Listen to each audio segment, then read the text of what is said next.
प्रदेश के जल शक्ति मंत्री स्वतंत्र देव सिंह ने वाराणसी के सर्किट हाउस में जल शक्ति विभाग की समीक्षा बैठक में अधिकारियों को निर्देश दिया कि नहरों की सफाई बराबर होती रहनी चाहिए। उन्होंने कहा कि अब की बार सूखे की स्थिति थी, मगर 600 किलोमीटर तक नहरें में टेल तक पानी पहुंचाया गया है। यह अच्छी बात है। बैठक के पश्चात पत्रकारों से बातचीत में उन्होंने कहा कि पहाड़ी क्षेत्रों में कूप के निर्माण के माध्यम से सिंचाई के साधन उपलब्ध कराए जा रहे हैं। उन्होंने कहा कि प्रदेश में किसानों के लिए अच्छे कार्य किया जा रहे हैं।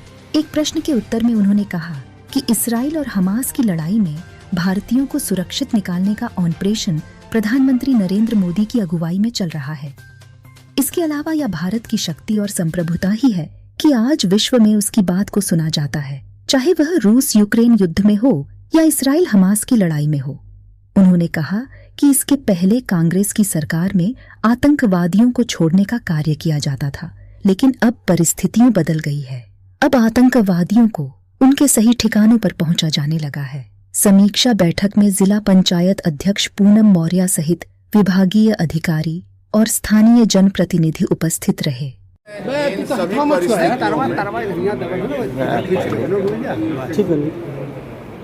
देश मेरा सुरक्षित आदरणीय मोदी जी के नेतृत्व में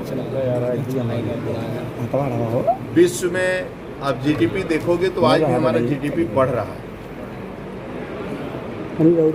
और राज्य के अंदर, देश के अंदर आदरणीय मोदी जी के नेतृत्व में किसी प्रकार की घटनाएं पूरी दुनिया की तरफ से ऐसी कोई नहीं देखने को मिलती जिसके कारण देश की बदनामी हो।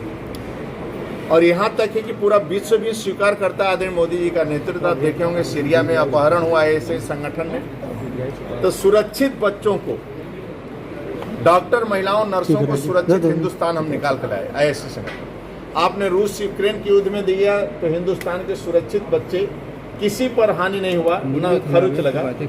इसलिए हर देश के अंदर, जब अफगानिस्तान में भी हमारे आतंकवादी अपहरण किए और यहाँ भी दोनों देशों से युद्ध जो चल रहा है उसमें भी दोनों हमारे बच्चे, जो ऑपरेशन शुरू हो गया है वहाँ जो लोग आना चाहते हैं उनको शुरू, यानी आदरणीय मोदी जी के नेतृत्व में पूरा देश, दुनिया में जहाँ भी लोग रहते हैं, देश में भी सुरक्षित है, बाहर भी सुरक्षित है। लेकिन सर, भारत जो है इजराइल के साथ है, लेकिन असुद्दीन जो ओवैसी हैं वो फिलिस्तीन जिंदाबाद के नारे लगा रहे हैं और एएमयू में भी लगातार फिलिस्तीन के समर्थन में जिंदाबाद का नारा लगाया। उनकी लगी है नीचे कल कांग्रेस से लेकर सभी शासन जब से आपने देखा है, बताने की जरूरत नहीं। आतंकवादियों को लोग छोड़ते हैं, ईमानदार लोगों को जेल में बंद करते। लेकिन आदरणीय मोदी जी के आने के बाद, राज्य के अंदर आदरणीय योगी जी के आने के बाद आज गुंडागर्दी करने वाले, आतंक फैलाने वाले वो जेल के अंदर है। देश में आप देख ही रहे हैं, आज श्रीनगर से लेकर, कच्छ से लेकर कश्मीर तक, कन्याकुमारी से लेकर लखनऊ तक और काशी तक सब लोग सुरक्षित हैं। अब पहले बम फटता था, आज एक बम नहीं फट रहा है। आज श्रीनगर भी सुरक्षित है। आज वहाँ के मुस्लिम बच्चे डॉक्टर, इंजीनियर बन रहे हैं। पहले सेना के ऊपर पत्थर फेंकते थे, आज लोग तिरंगा झंडा, आज लाखों पर्यटक वहाँ जा रहे हैं। श्रीनगर में भी लाखों पर्यटक पहुंच रहे हैं और काशी में भी लाखों पर्यटक पहुंच रहे हैं। ये केवल आदरणीय मोदी जी का देन है, जो कानून का राज है देश में, और राज्य में योगी सरकार में कानून का राज है, जिसके कारण लोग आ रहे हैं। लोगों को आज से नहीं बोल रहे हैं, 20-25 साल से लोग बोल रहे हैं इस प्रकार के हरकत करने वाले। तो इन्हीं आतंकवादियों पर, लोगों पर मुंह पर ताले लगते हैं और अब देश में ऐसे लोगों को कोई बचा नहीं पाएगा और देश भी उनको नकार दिया है।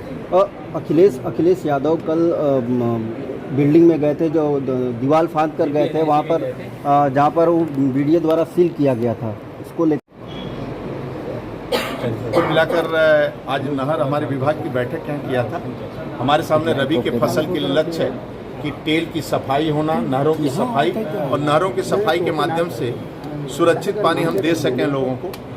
इस बार भी सूखा की स्थिति थी, बारिश भी नहीं हुआ, लेकिन 600 किलोमीटर चलाकर मैं काशी के बॉर्डर तक, यहाँ पर पानी, कुछ हमारी ऐसी नहरें हैं जो मैं शारदा से देता हूँ और वहाँ से लखीमपुर से पानी लाकर मैं काशी के बॉर्डर तक देता हूँ 6 किलो। मैं टेल की फिटिंग में इस बार मैं किया, थोड़ा विलम्ब हुआ, लेकिन टेल तक किसानों को पानी पहुँचाने की कोशिश किया कि किसी का प्रकार जल जीवन मिशन से लोगों को गले तक पानी पहुँचे, इसलिए पाइपलाइन उसको भी सुरक्षित बिछाया जा रहा है और ये भी वहाँ तक पहुँचे, इसकी हम लोग चिंता कर रहे हैं। इसी की समीक्षा बैठक थी। लघु सिंचाई से भी ऐसे स्थान है जहाँ पहाड़ी इलाका है, जहाँ कूप का निर्माण करके उसमें पानी सुरक्षित करके जल स्तर को ठीक किया जाए, उस पर भी हम लोग काम कर रहे हैं। इसलिए सभी क्षेत्रों में काम अच्छा बढ़े, इसके लिए काम करें। उसी की समीक्षा बैठक थी और एक तरह की समीक्षा बैठक ऊर्जा से ओतप्रोत थे लोग और लक्ष्य लिया है कि इस बार हम लोग नहरों की सफाई और रबी के फसल में पलेवा या किसी के समय किसी किसान को पानी का अभाव नहीं होने देंगे, इसकी हम लोग चिंता करें। और जो हमारी आदर्श नहरों भी लिए उसमें कई आदर्श नहर हैं। आज मैं बोला हूं अपने एक्सीएन से कि जब नहरों की आप सफाई करें, उसी का टेप पर हम चौपाल लगाना शुरू कर दिए हैं, अपने ट्यूबवेल पर चौपाल लगाना शुरू कर दिए हैं। वो ट्यूबवेल का फाइल होगा, यंत्र जी दिखा दी, ट्यूबवेल का भी लगाना शुरू कर दिए हैं। और हेलो किसान में मेरा चल रहा है, आप देखेंगे तो इस प्रकार के ट्यूबवेल का मेरा सफाई हो रहा है और ये किसानों का नंबर है, इनसे हेलो में बात हो रहा है, सभी किसानों का है, ये चल रहा है। इसी तरह टेल जो हमारी फिटिंग है, वहाँ टेल पर भी हमारे चौपाल पर काम हो रहा है, चौपाल हो रहा है। हाँ, इस प्रकार के फसल और पानी और इस प्रकार के नहर ट्यूबवेल के कारण तो मैं काम शुरू कर रहा हूँ। आमूलचूल परिवर्तन हो रहा है। आगे भी जो कमियां हैं उसको भी कैसे हम लोग करेंगे, उस पर भी हम लोग ध्यान दे रहे हैं कि ऐसा कोई ब्लॉक न बचे, क्षेत्र न बचे जहाँ पानी न पहुँचे, चाहे ट्यूबवेल के माध्यम से, चाहे लघु सिंचाई, उथले मध्यम गहरे नल के माध्यम से, ये हम सब काम करते हैं।